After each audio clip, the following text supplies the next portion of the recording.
आज का जो हमारा टॉपिक है, जो श्लोक है, वो बहुत ज़्यादा महत्वपूर्ण है और समस्त भगवत गीता का सार है, संक्षेप है, जो भगवान कृष्ण ने बहुत ही थोड़े शब्दों में कहा है। अध्याय 1 में अर्जुन बहुत दुखी था और उसने कहा कि प्रभु, मैं आपका मित्र भी हूँ, सखा भी हूँ, शिष्य भी हूँ और आपकी शरण में भी हूँ, इसलिए बहुत दुखी हूँ मैं, आप मेरा मार्गदर्शन करें। लेकिन अध्याय 1 में अर्जुन ने शरण होने के लिए सच नहीं कहा। वो शरण नहीं थे उस वक्त, शरण वो बाद में हुए पूरी भगवद गीता सुनने के बाद। क्योंकि जब हम शरण हो जाते हैं, किसी के शरणागत हो जाते हैं, तो फिर जैसे अर्जुन ने किया था अध्याय 1 में, बहुत सारे पक्ष दिए थे युद्ध ना करने के, कि प्रभु इन पक्षों के कारण युद्ध ना करना ही अच्छा है। तो इंसान ऐसा नहीं कहता। शरणागति के बाद वो फिर यही मानता है कि जो प्रभु की इच्छा हो या जो आप चाहें वही होना चाहिए। अब ये जो श्लोक है आज जो मैं आपको बताने जा रही हूँ, वो लास्ट के अध्याय 18वें अध्याय का 66 श्लोक है और इसमें भगवान पूरा भगवत गीता का ज्ञान देकर अर्जुन को चुप हो गए, ये शब्द कहकर कि हे अर्जुन, मैंने अब तुझे बता दिया है, ये रहस्यमयी और अत्यंत अद्भुत ज्ञान तुझे दे दिया है। अब तू अपनी बुद्धि से सोचकर जैसे चाहे वैसे कर। भगवान कृष्ण चुप हो गए और अर्जुन भी। फिर भगवान कृष्ण ने एक बार और अर्जुन से कहा कि तू मेरा प्रिय मित्र है और मेरा सखा भी है, मुझे बहुत प्रिय है। एक बार फिर मैं लास्ट में बहुत छोटे से शब्दों में इस भगवद गीता के सार को मैं तुझसे कहता हूँ। तो आज ये श्लोक मैं आपके सामने प्रस्तुत करने जा रही हूँ, जो कि बहुत इम्पॉर्टेंट है और मुझे बहुत प्रिय है और भगवत गीता का पूरा सार है। प्लीज़ आप ज़रूर सुने, वीडियो को बीच में अधूरे छोड़कर ना जाएं। सर्वधर्मान् परित्यज्य मामेकं शरणं व्रज, अहं त्वा सर्व पापेभ्यो मोक्ष्यामि मा शुचय।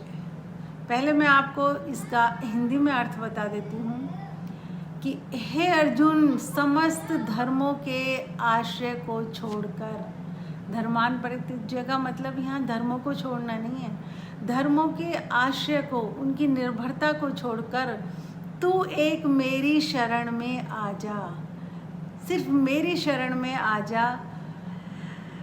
अहम त्वा सर्व पापेभ्यो मोक्षामि, मैं तुझे सारे पापों से मुक्त कर दूंगा।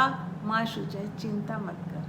हे अर्जुन, तू सारे जो भी तेरी उलझन है और सबके आश्रय को छोड़कर, चाहे वो धर्म का आश्रय है, कर्तव्य का आश्रय है, कुछ भी है, तू एक मेरी शरण में आ जा, मैं तुझे समस्त पापों से मुक्त कर दूंगा, चिंता मत कर। अब मैं आपको एक एक करके एक एक चीज़ का आपको अर्थ बताऊंगी।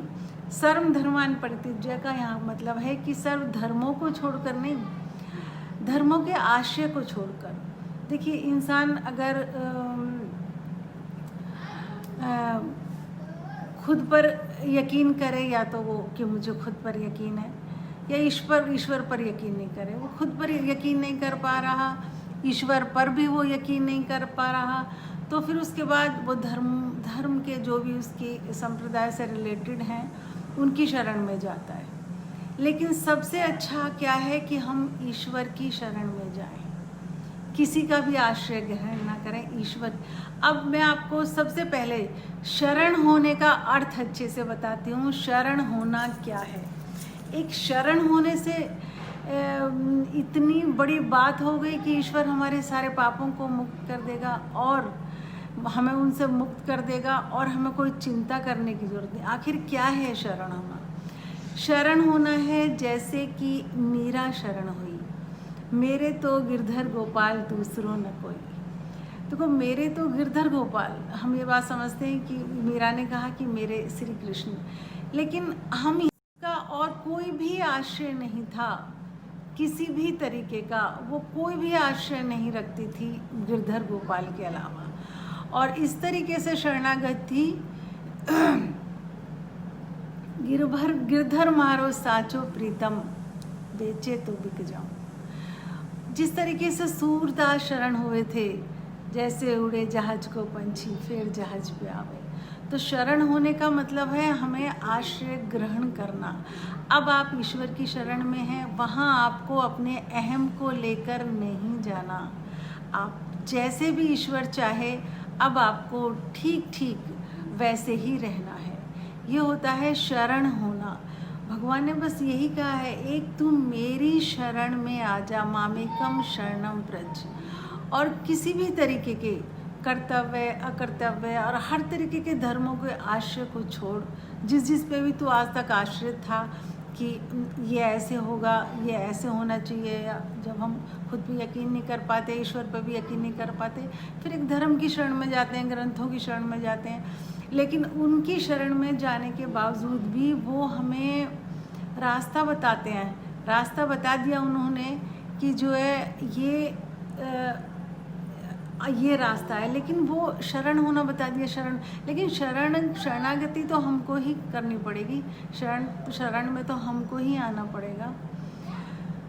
अहम त्वा सर्व पापेभ्यो मोक्षामि, मैं तुम्हें सर्व सारे पापों से मुक्त कर दूंगा। देखिए, भगवान कृष्ण के ये वचन एक समस्त मानव ऑफर है, एक बहुत बड़ा ऑफर है।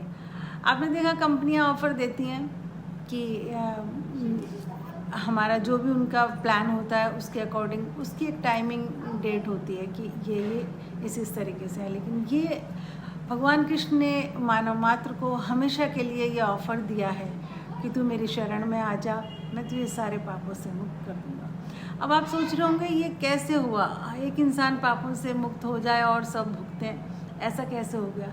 देखिए, जब एक देश चलता है तो नेचुरल रूप से एक कानून व्यवस्था सभी के लिए होती है और सभी के लिए समान होती है। लेकिन देश के राष्ट्रपति को, उसके हाथ में इतनी पावर होती है कि वो किसी के अपराध को क्षमा कर सके, चाहे उसने कोई भी अपराध कर दिया है, इतनी पावर उसके अंदर होती है। लेकिन वो उसी को जाके करेगा जो उसकी शरण जाएगा, याचिका लगाएगा, अपनी प्रार्थना करेगा। तो ठीक इसी तरीके से हम भी अगर ईश्वर के शरण हो जाएं, उनके सारा अपना अहम छोड़कर, अब जैसे भी ईश्वर चाहे वैसे रखें, तो वो हमें कितना बड़ा फ़ायदा हो रहा है शरण होने से कि अहम त्वा सर्व पापेभ्यो, सारे पापों से हम मुक्त हो जाएंगे। देखिए, हम जाने अनजाने में पता नहीं हम कहाँ से आए, कहाँ जाना है। बीच का एक सफ़र है ये, जो हमें बहुत बहुत ज़्यादा खुश और मस्त होकर गुजारना चाहिए। और जाने अनजाने में पता नहीं कितनी हमसे गलतियाँ हुई हैं और हो रही हैं, उनका हिसाब रखना, वो हमें भुगतना तो है ही। लेकिन कितना आसान रास्ता है ये इतना आसान रास्ता है कि आप सोच भी नहीं सकते। शरणागति समस्त भगवद गीता का सार है, और इस सार में इतनी छोटी सी बात से, जरा सी बात से आपकी सारी समस्याएं सॉल्व, एक समस्या सॉल्व आपकी। आप शरणागत हो गए हैं, अब आपको चिंता करने की ज़रूरत ही नहीं है। तो बस शरणागति में सबसे जो समस्या हमारे सामने आती है, वो आती है हमारे अहम की, कि हम अपने अहम को लेकर बैठे हैं। जब तक आप आश्रित खुद पर रहोगे, संसार पर रहोगे, या किसी भी धर्म पर रहोगे, किसी पर भी रहोगे, ये तो एक बहुत रास्ते हो गए। लेकिन डायरेक्ट आपको ऑफर मिल रहा है कि सिर्फ तू एक मेरी शरण हो जा। ईश्वर को सत्य मानकर कि प्रभु मैं आपकी शरण हूँ, सिर्फ इसी बात से हमें कितना बड़ा फ़ायदा हो रहा है।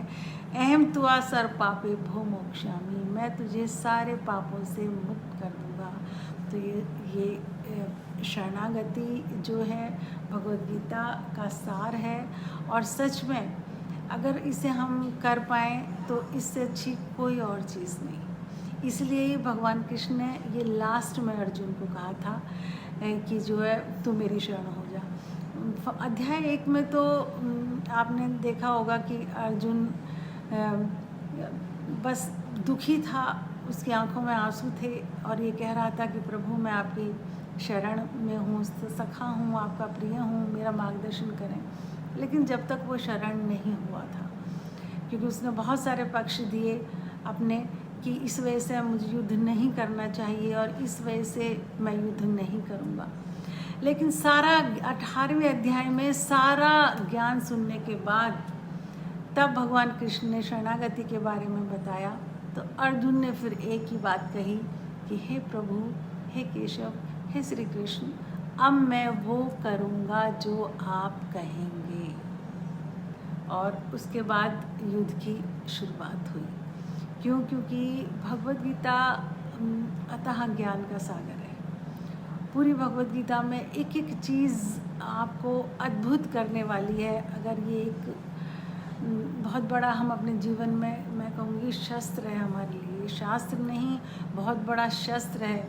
इसकी एक एक चीज़ को अगर हम अपनाएं तो हम अपने जीवन को पूर्णतः, बिल्कुल पूर्णतः बदल सकते हैं। तो अब ये श्लोक हो गया, मैंने आपको अच्छे से समझा दिया। अब सभी को सिर्फ 2 मिनट का मेडिटेशन करना है। 2 मिनट कोई ज़्यादा नहीं है, बहुत कम है। आप सभी लोग फेसबुक पर हो, फेसबुक सोशल मीडिया पर आप इतना समय लगाते हो अपना, उसमें अगर आप 2 मिनट, सिर्फ 2 मिनट मेडिटेशन पे खर्च करेंगे तो आपको अपनी स्व अनुभूति होगी और आपके जीवन में एक चेंज आएगा। एक तो आप सीधे बैठ जाएं, अपने मोबाइल को रख लें थोड़ा कहीं टिका के, बिल्कुल सीधे बैठ के गर्दन सीधी रहनी चाहिए, रीढ़ की हड्डी सीधी रहनी चाहिए और आपको अपनी सांसों पर फोकस करना है काउंटिंग के साथ। 60 तक काउंटिंग, मतलब 1 मिनट और 2 बार आप 60 तक काउंटिंग कर लो, 2 मिनट का आपका मेडिटेशन हो जाएगा। आंखें बंद कर लें सभी और पूरे अपनी सांसों पर फोकस करें। हर आती जाती सांस को काउंट करें।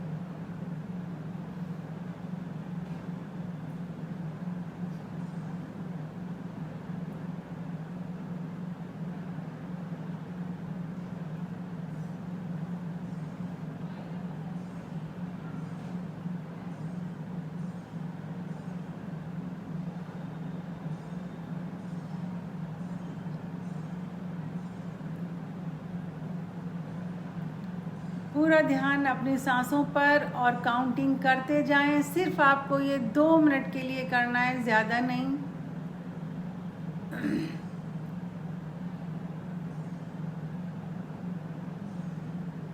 अगर आप डेली इसी टाइम, जिस टाइम हमारा प्रोग्राम होता है 7 बजे, सिर्फ 2 मिनट के लिए जो मैं बता रही हूँ यही भी करते हैं तो आप अपनी सोच में, अपनी हैप्पीनेस में बहुत बड़ा चेंज देखेंगे।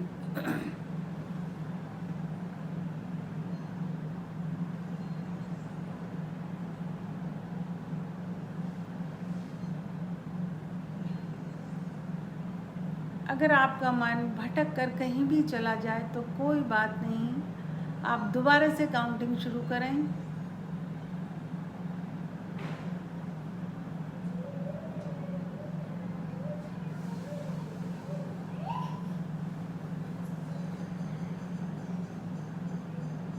आपको खबर होनी चाहिए अपनी हर आती जाती सांस की। 1 मिनट रह गया, कोई इसमें ज़्यादा टाइम नहीं लग रहा, आपका बहुत कोई बड़ा पुरुषार्थ नहीं लग रहा इस कार्य में।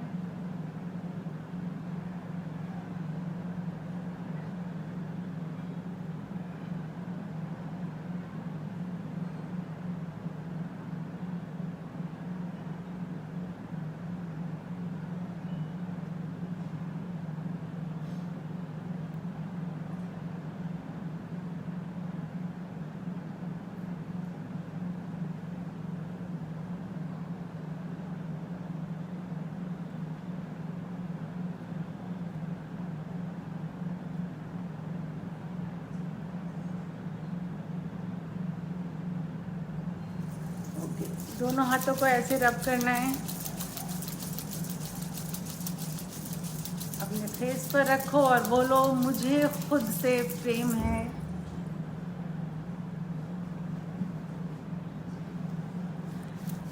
मैं खुद को स्वीकार करती हूँ या स्वीकार करता हूँ।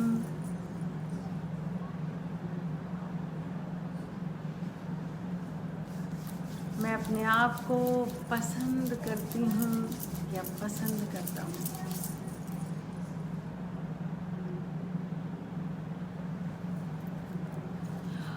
ओके, थैंक्स सभी का।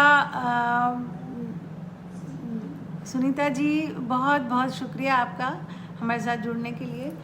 सभी का बहुत बहुत धन्यवाद। और अगर आप मेडिटेशन सीखना चाहते हैं या हमारे और भी जो कोर्स हैं रेकी के, एंजल, टैरो कार्ड और NLP, उनको भी ज्वाइन करना चाहते हैं तो आप हमारे पेज पर जाइए, लाइक कीजिए। डिस्क्रिप्शन में आपको पूरा सब कुछ मिलेगा, अच्छे से देखिए और ऑनलाइन कोर्स कीजिए, सारे ही मेडिटेशन के भी Zoom ऐप पर। अभी आप हमारा ये लाइव प्रोग्राम देखें। ये आजकल भगवद गीता के श्लोक की एक श्रृंखला, एक सीरीज चल रही है जिसमें आर्ट ऑफ लिविंग है अकॉर्डिंग टू भगवद गीता। अभी यही चलेगी 2-3 मंडे और फिर उसके बाद हम दूसरा कोई टॉपिक लेंगे। तो आप में से कोई भी मेडिटेशन अगर सीखना चाहता है, मेडिटेशन के माध्यम से अपने आप बीमारियों को ठीक करना चाहते हैं, चाहे कोई भी बीमारी हो आपकी, स्ट्रेस, डिप्रेशन या और कोई भी बीमारी, तो प्लीज़ आप हमारे पेज को फॉलो कीजिए और वहाँ से आपको डिस्क्रिप्शन में हमारा नंबर मिलेगा, कॉल कर अपनी सीट बुक कीजिए। तो थैंक यू, बहुत बहुत धन्यवाद आपका, आप सभी का हमसे जुड़ने के लिए। एक बार से फिर एक बार बहुत बहुत धन्यवाद।